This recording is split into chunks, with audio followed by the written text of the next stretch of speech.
सोमवती अमावस्या की कहानी। एक साहूकार था, उसके 7 बेटे बहुएं व एक बेटी थी। उनके घर एक साधु भिक्षा लेने आता था।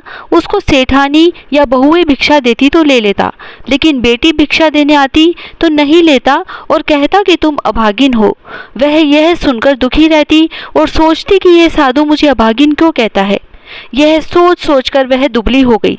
एक दिन उसकी माँ ने पूछा कि बेटी, तुमको ऐसी कौन सी चिंता सता रही है जो तुम इतनी दुबली होती जा रही हो। बेटी ने माँ को सारी बात बताई कि जो अपने घर साधु आता है वह मुझे कहता है कि तुम अभागिन हो और मुझसे भिक्षा नहीं लेता और भाभीियों से और आपसे भिक्षा ले जाता है।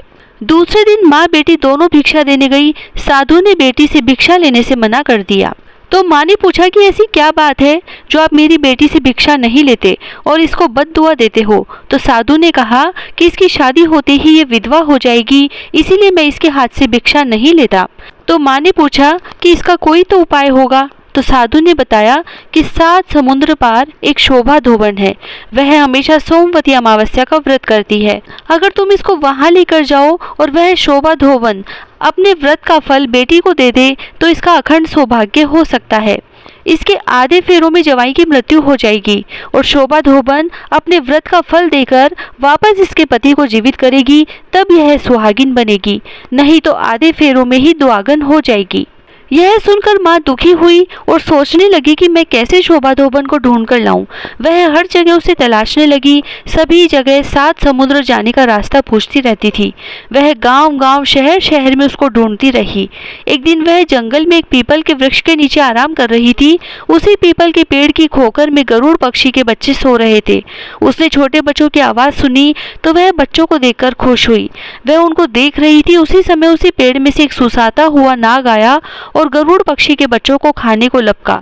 यह देखकर साहूकारनी ने सांप को मार दिया और बच्चों की रक्षा करी। अब गरुड़ पक्षी का जोड़ा उड़ता हुआ आकाश से नीचे आया। तब आते ही उन्होंने देखा कि पेड़ के नीचे खून बिखरा हुआ है। तो गरुड़ पक्षी ने सोचा कि इसी औरत ने हमारे बच्चों को मार दिया है। यह सोचकर गरुड़ पक्षी साहूकारनी को चोंच से मारने लगे। यह देखकर साहूकारनी ने कहा कि तुम मुझे क्यों मार रहे हो, मैंने तो तुम्हारे बच्चों की रक्षा की है। एक सर्प तुम्हारे बच्चों को खाने आया था तो मैंने सर्प को मार दिया और तुम्हारे बच्चों की रक्षा की। यह सुनकर गरुड़ पक्षी ने अपने बच्चों को संभाला। बच्चों को सही देखकर खुश हुए और साहूकारनी से कहा कि हम खुश हुए, मांगो तुमको क्या चाहिए, तुमने मेरे बच्चों की जान बचाई है। साहूकारनी ने अपनी सारी परेशानी बताई और कहा कि 7 समुद्र पार जम्मू द्वीप पर एक शोभा धोबन रहती है, मुझे उससे मिलना है। तब गरुड़ पक्षी ने साहूकारनी को शोभा धोबन के 7 समुद्र पार पहुंचा दिया। वह बहुत खुश हुई और वहां पर शोभा धोबन को बिना बताए घर का सारा काम करने लगी। शोभा धोबन के 7 बहुएं थी, वह रोजाना लड़ती रहती थी। काम की लड़ाई रोजाना होती थी। इन दिनों धोबन ने देखा कि घर का कार्य भी हो जाता है और बहुएं लड़ाई भी नहीं करती। उसने सोचा कि सुबह जल्दी उठकर देखना चाहिए कि कौन सी बहू ज्यादा काम करती है। सो शोभा धोबन एक दिन सुबह 3 बजे उठकर बैठ गई और देखने लगी कि कौन सी बहू काम करने आती है। लेकिन शोभा धोबन ने देखा कि एक औरत बाहर से आई और गाय भैंसों के नीचे से गोबर उठाकर झाड़ू निकाली, पूरे घर की बासी झाड़ू निकाली, बासी बर्तन साफ किए, पूरा काम करके जाने लगी। तो धोबन ने उसका पल्ला पकड़ लिया कि तुम कौन हो और मेरे घर क्यों आती हो और सारा काम क्यों करती हो। साहूकारनी ने कहा कि मैं साहूकारनी हूँ और तुमसे भाईली बनना चाहती हूँ। धोबन ने कहा कि तुम ऊंचे कुल की और मैं नीचे कुल की हूँ, यह कैसे संभव हो सकता है। अगर मेरा पल्ला भी अड़े तो तुम नर्क में जाओ, तेरा मेरा रिश्ता नहीं हो सकता है। तब साहूकारनी ने कहा कि तुम सही कह रही हो, लेकिन मैं तुम्हारे पास किसी जरूरी काम से आई हूँ। धोबन ने पूछा, ऐसी क्या बात है जो तुम मेरे पास 7 समुद्र पार करके आई हो। साहूकारनी ने बताया कि मेरे 7 बेटे और एक बेटी है। बेटों की तो शादी हो गई, लेकिन बेटी कंवारी है और उसकी शादी के दिन आधे फेरों में जवाई की मौत हो जाएगी। तो तुमने सोमवती अमावस्या का हमेशा उपवास किया है। एक सोमवती अमावस्या का व्रत मेरी बेटी को दे देना, जिससे उसको अखंड सौभाग्य मिले और उसके पति को लंबी आयु का आशीर्वाद देना। बस इसीलिए मैं तुम्हारे पास मेरी बेटी के सुहाग की भीख मांगने आई हूँ। यह कहकर साहूकारनी रोने लगी। शोभा धोबन को दया आ गई और उसने कहा, चलो मैं तैयार होकर आती हूँ। और उसी दिन वह दोनों उड़न खटोले में बैठकर साहूकारनी के घर आ गई। अब उसकी बेटी की शादी की तैयारियां होने लगी। शादी का दिन आ गया। रात को दूल्हा दुल्हन फेरों में बैठे। आधी रात को सुई का सांप बनकर सुसाता फुफाता दूल्हे को डसने आ गया। साहूकारनी व धोबन वहीं बैठी थी। धोबन अपने पास एक हांडी लेकर बैठ गई। वह कच्चा दूध व कच्चा सूत भी रख लिया। जैसे ही नाग आया, धोबन ने उसको दूध पिलाया और उसको हांडी में डालकर कच्चे सूत से मुंह बांध दिया। लेकिन दूल्हा तो सांप को देखकर ही मर गया। अब वहां पर हाहाकार होने लगा। तब धोबन ने कहा कि कोई भी शोर मत मचाओ। उसने सबको चुप किया। वह खुद ने स्नान करके 16 श्रृंगार किया।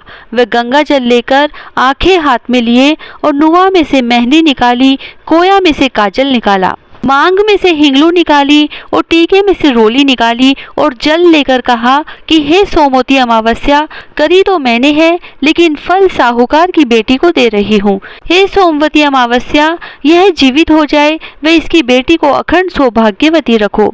ऐसा 3 बार कहकर छींटा लगाया तो जवाई उठकर बैठ गया और कहने लगा कि अच्छी नींद आई। सब कहने लगे कि क्या खाक नींद आई, यहाँ तो हाहाकार मच गया था। अब वह पहले के होम मंडल तो हटाए और दूसरे होम मंडल लगाकर वापस फेरे दिए। सुख शांति से बेटी को विदा किया। विदा करने के बाद शोभा धोबन जाने लगी तो साहूकारनी ने कहा कि मैं तुम्हें क्या दूं? तो शोभा धोबन ने कुछ भी लेने से मना कर दिया और अपने घर चली गई। रास्ते में उसे सोमवती अमावस्या आई तो वह सोचने लगी कि मेरे पास कुछ भी नहीं है, अब मैं जंगल में परिक्रमा किससे लगाऊं? तभी उसने एक जगह टूटी हुई हांडी देखी तो उसको लाकर उसके 108 टुकड़े किए और उसी से पीपल के 108 परिक्रमा लगाई और हाथ जोड़कर बोली कि हे सोमवती अमावस्या, मेरे पति व बच्चों की रक्षा करना। वह घर गई तो उसका पति मरा हुआ था। उसने नहा धोकर 16 श्रृंगार करके एक सोमवती अमावस्या का फल पति को दिया। उसका पति उठकर बैठ गया। वह बहुत खुश हुई। सारी बहुएं भी यह देखकर बहुत खुश हुई और सभी बहुएं भी सोमवती अमावस्या की पूजा व व्रत करने लगी। अब ब्राह्मण उनके घर सोमवती अमावस्या का चढ़ावा लेने आया तो धोबन ने कहा कि मुझे रास्ते में आई थी तो उस समय मेरे पास कुछ नहीं था, इसीलिए मैंने चढ़ाने के लिए ठीकरी के 108 टुकड़े किए और वही चढ़ाए। ब्राह्मण ने सोचा कि यह झूठ कह रही है, हमेशा तो चढ़ावा देती है। वह जंगल में पीपल के वृक्ष के नीचे देखने गया तो वहां पर सोने की मोहरें रखी थी। ब्राह्मण मोहरें देखकर बहुत खुश हुआ और आकर धोबन को बताया तो धोबन ने कहा कि तुम्हारे भाग्य में ही लिखी थी। ब्राह्मण खुश होकर चला गया। ब्राह्मण ने व शोभा धोबन ने सारे नगर में ढिंडोरा पिटवा दिया कि सब कोई सोमवती अमावस्या का व्रत करे और पीपल के 108 चीजें चढ़ाकर परिक्रमा लगाएं। ब्राह्मण भोजन करवाएं, सीधा देवें, यज्ञ हवन दान पुण्य सत्संग कीर्तन ब्राह्मण भोजन आदि करवाएं। अन्न दान, वस्त्र दान, सोना चांदी, गौ दान करें, गंगा स्नान करें। यह सब करने से कई गुना फल मिलता है। हे सोमवती अमावस्या, जैसे साहूकार की बेटी को अमर सुहाग दिया वैसे सबको देना। कहता ने सुनता ने हुकारा भरता ने सारे परिवार की रक्षा करना। बिंदाई जी की कहानी। एक सास बहू थी। सास अपनी बहू को खाना नहीं देती थी। बहू रोज नदी पर जाती तो जाते समय घर से आटा ले जाती। नदी के पानी से आटा गूंथती, गणेश जी भगवान के मंदिर के दीपक से घी लेती, भोग में से गुड़ लेती, पास के शमशान में बाटी सेकती, बाटी में घी गुड़ मिलाकर चूरमा बनाती और गणेश जी भगवान के भोग लगाकर खुद जीम लेती। ऐसा करते हुए बहुत दिन हो गए। यह देखकर गणेश जी भगवान को बहुत आश्चर्य हुआ और उन्होंने अपने नाक पर अंगुली रख ली। बहू तो घर आ गई, परंतु जब दूसरे दिन मंदिर के पट खुले तो लोगों ने देखा कि गणेश जी भगवान की नाक पर अंगुली है, तो मंदिर में भीड़ एकत्रित हो गई। गांव के लोगों ने हवन पूजा की, पर गणेश जी भगवान ने उंगली नहीं उतारी। तब सारे गांव में ढिंडोरा पिटवा दिया गया कि जो कोई गणेश जी भगवान की नाक से अंगुली हटवाएगा उसे राजा जी सम्मानित करेंगे। बहू ने सास से कहा कि सासू जी, मैं कोशिश करूंगी। तब सास बोली, इतने बड़े बड़े पंडित विद्वान कोशिश कर लिए, तू क्या करेगी? सब लोग मंदिर के बाहर एकत्रित हो गए। बहू घूंघट निकालकर अंदर गई, पर्दा लगाई और गणेश जी से हाथ जोड़कर बोली, हे विघ्नहर्ता, मैं मेरे घर से आटा लाती, लोगों का चढ़ाया हुआ घी गुड़ लेती, शमशान में बाटी सेकती, उसमें आपको क्या आपत्ति हुई? आपको मुंह से उंगली हटानी पड़ेगी। गणेश जी ने सोचा इसकी बात तो माननी पड़ेगी, इसने पहले मेरे भोग लगाया, यह तो मेरी भक्त है। गणेश जी भगवान ने अंगुली हटा ली और बहू को आशीर्वाद दिया कि इस गांव में सभी प्रेम से रहेंगे। बहू मंदिर से बाहर आई तब सब गांव वालों ने कहा, बहू तूने अंगुली कैसे हटवाई, तू तो जादूगरनी है। तब बहू ने सारी बात गांव वालों को बताई कि मेरी सास मुझे खाना नहीं देती थी, तब मैं घर से आटा लाकर, नदी के पानी से आटा लगाकर, बाटी बनाकर शमशान में सेक कर, गणेश जी के दीपक से घी और प्रसाद में से गुड़ चुराकर गणेश जी के भोग लगाकर खुद खा लेती। इसीलिए गणेश जी को आश्चर्य हुआ और उन्होंने नाक पर अंगुली रख ली और मेरी प्रार्थना पर अंगुली हटा ली और मुझे वरदान दिया कि अब इस गांव में सब प्रेम से रहेंगे। हे गणेश जी भगवान, जैसे बहू का मान बढ़ाया वैसे सबका मान बढ़ाना, सबकी रक्षा करना। जय श्री राधे।